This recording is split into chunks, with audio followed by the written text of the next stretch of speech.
ఆ జాబితా చూశాక పవన్ కళ్యాణ్ అసలు ఎందుకు పార్టీ పెట్టాడు అని మాకే కాదు, ఈరోజు జనసేన కార్యకర్తలు నాయకులకు కూడా అర్థం కావట్లేదు. ఎందుకంటే పవర్ షేరింగ్ అన్నాడు, సీట్ షేరింగ్ అన్నాడు, ఓట్ షేరింగ్ అన్నాడు, కానీ పావలా శాతం కూడా సీట్లు తెచ్చుకోలేకపోయాడు ఈ పీకే పవర్ స్టార్ అనేది. ఈరోజు ప్రజలు అంటున్నారు ఈయన పవర్ స్టార్ కాదు, పవర్ లేని స్టార్ అని. ఎందుకంటే ఈ మధ్యలోనే 2019లో అనుకుంటా ఒక మీటింగ్లో, పబ్లిక్ మీటింగ్లో అంటూ ఉండేవాడు పవన్ కళ్యాణ్, జనసేన అంటే కుక్క బిస్కెట్లు వేస్తే తోకూపుకుంటూ మన వెనక తిరుగుతారు, వీళ్ళకి 10-15 సీట్లు ఎక్కువ అని తెలుగుదేశం వాళ్ళు మన అవమానిస్తున్నారు, మన పార్టీ ప్రజల కోసం పుట్టిన పార్టీ, మనం ఎవరి బిస్కెట్లకి తల వంచం, మనమే వాళ్ళకి ఎన్ని కావాలో అన్ని ఇస్తామని చాలా పెద్ద పెద్ద మాటలు మాట్లాడారు. మరి ఈరోజు 24 సీట్లకి కుక్క బిస్కెట్లు వేస్తే తోకూపినట్టు ఎందుకు తోకూపుకుంటూ చంద్రబాబు నాయుడుతో ప్రెస్ మీట్ పెట్టారో పవన్ కళ్యాణ్ చెప్పాల్సిన అవసరం ఉంది. చాలా పెద్ద పెద్ద డైలాగులు కూడా చెప్పాడు. సముద్రం ఎవరి కాళ్ళు పట్టుకోదు, పర్వతం తల వంచదు అని. మరి ఏ ప్యాకేజీ కోసం 24 సీట్లకే చంద్రబాబు నాయుడు కాళ్ళు పట్టుకున్నాం, ఈరోజు చంద్రబాబు నాయుడు ఇచ్చిన ముష్టి 24 సీట్లకే ఎందుకు తల వంచావు పవన్ కళ్యాణ్ అని జనసేన కార్యకర్తలు నాయకులకి సమాధానం చెప్పాలి. పొత్తులో భాగంగా నేను 24 స్థానాలు తీసుకున్నాను. 24 అసెంబ్లీ స్థానాలు తీసుకుంటే ఇంతేనా అంటున్నారు. 24ఏనా, ఇంతేనా? మనోళ్ళు కాదు, అవతలి వాళ్ళు. వాళ్ళకి తెలియట్లా. బలి చక్రవర్తి కూడా వామనుణ్ణి చూసి ఇంతేనా అన్నాడు. బలి చక్రవర్తి కూడా వామనుణ్ణి చూసి ఇంతేనా అన్నాడు. నెత్తి మీద కాలు పెట్టి బలి చక్రవర్తిని అధాపాతాళానికి తొక్కుతున్నప్పుడు తెలిసింది ఎంతో అని.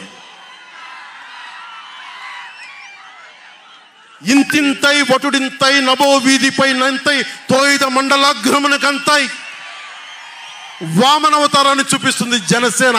జగన్ గుర్తుపెట్టుకో, అధాపాతాళానికి తొక్కకపోతే నా పేరు పవన్ కళ్యాణే కాదు, నా పార్టీ జనసేనే కాదు, మర్చిపోకో.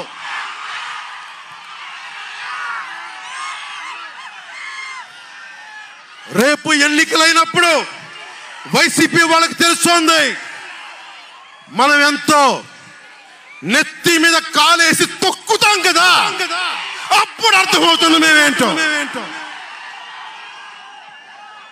జగన్ జనసేన ఒక్క సీటు గెలిస్తేనే, జనసేన ఒక్క సీటు గెలిస్తేనే నేను రాజమండ్రి రోడ్ల పర్యవేక్షణకి వస్తానని అంటేనే రాత్రికి రాత్రి 10th క్లాస్ విద్యార్థిలాగా, 10th క్లాస్ చదువుకునే విద్యార్థిలాగా రాత్రికి రాత్రి రోడ్లు వేశారు.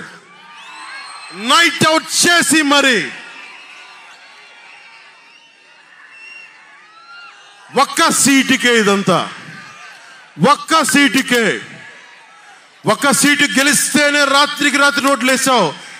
జనసేన 24 సీట్లతో ఏం చేయగలరో మీరు ఊహించుకోగలరా? వ్యూహం నాకు వదలండి, నన్ను నమ్మండి. 24 ఏంటి అని అంటా ఉన్నారు.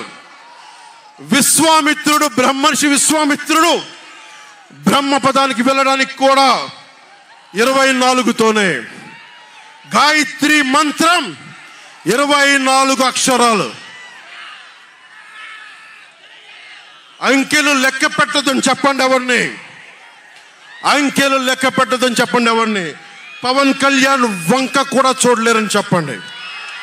జనసేన మీద కన్నెత్తి కూడా చూడలేరని చెప్పండి.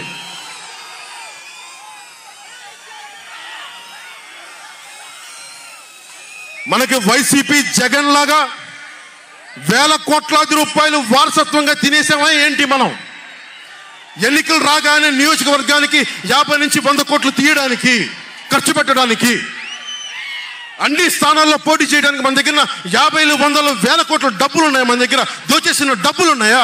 లేదంటే 4 దశాబ్దాల సుదీర్ఘమైన అనుభవం ఉన్న ఒక వ్యవస్థలు ఉన్నాయా మన దగ్గర? తెలుగుదేశం పార్టీ నాయకుల్లాగా ఏమున్నాయి మన దగ్గర? మెతుకు వెతుక్కున్నాం, ఇటుక పెంచుకున్నాం. ఇప్పుడిప్పుడే ఇల్లు కడుతున్నాం, జనసేన ఇల్లు కడుతున్నాం, కోట కూడా కడతాం. తాడేపల్లి జగన్ కోట కూడా బద్దలు కొడతాం. సామాన్యుడు రాజకీయం చేస్తే భరించలేని ఆధిపత్యపు ధోరణి, సామాన్యులు రాజకీయం చేస్తే తట్టుకోలేరు. అధికారం వాళ్ళ ఫ్యాక్షన్ కోటల్లోనే ఉండాలి. అది దాటి మనలాంటి మామూలులోకి వస్తే, మనం వ్యూహాలు వేస్తే, మనం పొత్తులు పెట్టుకుంటే వాళ్ళు భరించలేరు. అందుకని రకరకాలుగా చెప్తారు కథలు. సామాన్యుని రాజకీయం భరించమని చెప్పండి. జగన్ సామాన్యుడు రాజకీయం చేస్తే ఇలాగే ఉంటుంది. వ్యూహాలు వేస్తాం, పొత్తులు పెట్టుకుంటాం, నీ కోటలు బద్దలు కొడతాం.